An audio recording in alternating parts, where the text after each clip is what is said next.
Hey friends, it's Miss Bab. So I'm back with a short video to show you some representations of money and how you can count them.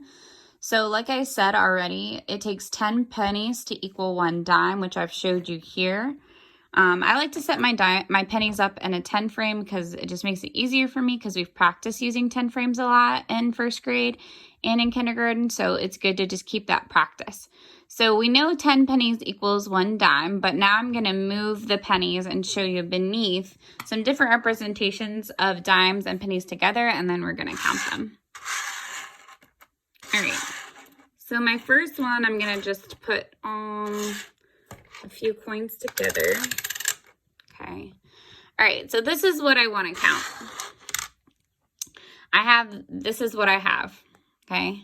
And I need to count them.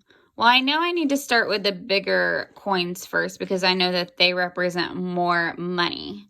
So I know that these all represent 1. So what I'm going to do is I'm going to actually separate my coins. That way it makes it a little bit easier for myself. So I'm going to start with the bigger coins, which I know are the dimes because they're worth more. So let's count these dimes. Now I know that a dime is worth 10 cents. So I'm going to count each dime first and then add the pennies last.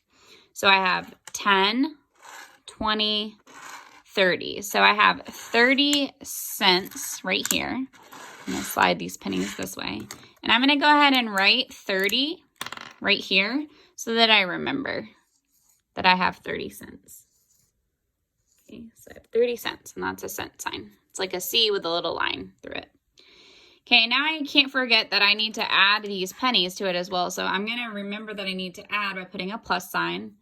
And then I'm going to count out my pennies. So I have 1, 2, 3, 4, 5, 6.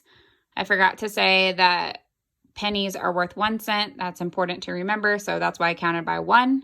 So I have 6 pennies. So I'm going to put right here 6 cents. You can also make sure that you're organizing it in a 10 frame like I told you guys before, which I should have done. So that will be 5, 6. I can count really quickly if I do that. Now I need to figure out what 30 plus 6 is, which I can do really quick because we practiced place value. And when we're doing this, all I have to do, since I have a 10, something in my tens, but nothing in my tens over here, I just take this number. So it will be 30 something. And then I have 0 in my ones place here and 6. So 6 plus 0 is, we know, 6. So my answer, or how much money I have, is 36 cents. Okay? That was just an example of how much I had represented there and what my little word problem that helped me. Okay? We'll do one more together.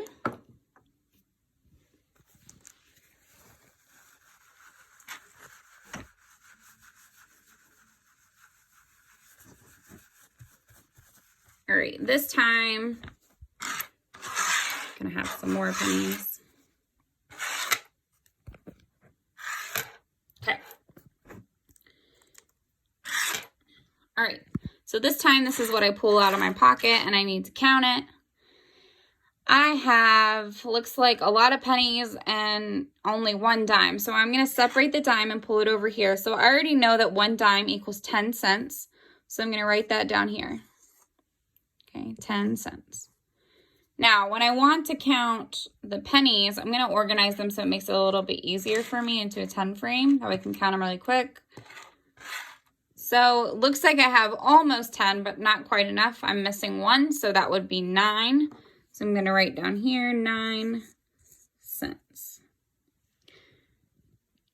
Okay, and then I know that I need to add these two together. So 10 cents plus 9 cents equals, 10 plus 9 is, it's super easy, 19 cents. Okay? Now here's a trick question for you. You might have a problem like this on your seesaw activity. If the question says that you went to the store and this is the money that you had, okay? I figured out how much money I have, which I have 19 cents. If I went to the store and wanted to buy a toy that was 20 cents, would I have enough money to buy that toy if it was 20 cents? The answer to that would be no, because I do not have 20 cents. I only have 19. So I need 1 more cent to be able to buy the toy. If I went to the store and I wanted to buy a pack of gum for, let's say, 15 cents, I would have enough to buy my pack of gum for 15 cents, and I would have some left over. I don't necessarily want you to know how many left over right now. If you want to try and figure that out, you would just subtract 19 and 15, but that is a skill that we will practice later, so don't worry too much about that. Just want to know if you could buy something or couldn't buy something with the amount of money that you had. All right, that's a little bit of example of some of the activities you're going to be doing this week. So I just wanted to review counting out pennies and dimes together. I hope you guys enjoyed the video, and I will talk to you guys later. Bye.